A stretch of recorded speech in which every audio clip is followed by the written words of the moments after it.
اب ہم غزل نمبر 2 سن تو صحیح جہاں میں تیرا افسانہ کیا ہے، اس کی ہم مشق دیکھتے ہیں۔ کثیر الانتخابی سوالات کے درست جوابات کی نشاندہی کرتے ہیں۔ بدیع کے کیا معنی ہیں؟ تو بدیع کے معنی ہے انوکھا، اور ابن مریم ہوا کرے کوئی، میرے دکھ کی دوا کرے کوئی۔ تو اس میں جو ہے صنعت تلمیع، ابن مریم جو ہے وہ ایک ابن مریم کا واقعہ ہے، اس کو جو کسی واقعے کی طرف اشارہ کرتا ہے تو اس میں اس کو صنعت تلمیع کہتے ہیں۔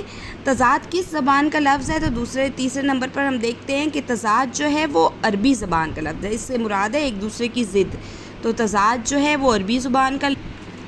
اب ہم نمبر 4 کو دیکھتے ہیں۔ کلام میں ایک لفظ یا الفاظ کو بار بار استعمال کرنا کون سی صفت ہوتی ہے؟ اس کو لف و نشر کہتے ہیں، یا ترصیع یا تجنیس، تو جو بار بار استعمال ہوتا ہے اس کو تکرار کہتے ہیں۔ درج ذیل میں سے کسی صنف کا ہر شعر ایک اکائی کی حیثیت رکھتا ہے؟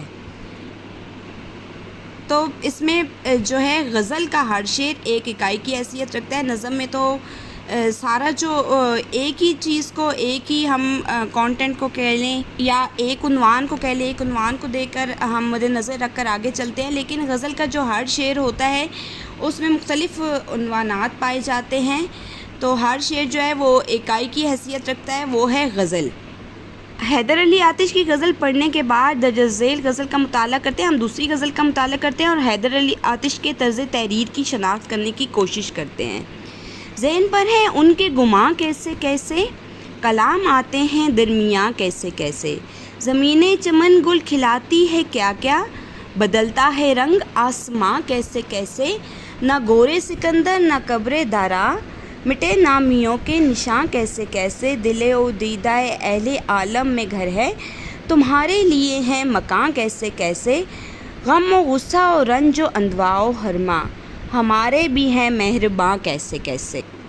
حیدر علی آتش کے کلام کا کمال ہے کہ اس میں دلی اور لکھنؤ دونوں دبستانوں کا رنگ جھلکتا ہے، یعنی کہ اس میں دلی اور لکھنؤ دونوں کی جھلک پائی جاتی ہے۔ دلی اور لکھنؤ جو ہیں انڈیا کے شہر ہیں، ان کی غزلیات میں تغزل کی خوبیاں نمایاں ہیں۔ آپ کے کلام میں فکر و غنا، تصوف، دنیا کی بے ثباتی اور درویشانہ مضامین کی جھلک نمایاں ہے۔ اس کے ساتھ ساتھ مسرت و شادمانی، رجائیت، ضرب الامثال اور محاورات کا برجستہ استعمال بھی آتش کی شاعری کو چار چاند لگانے کا باعث ہے۔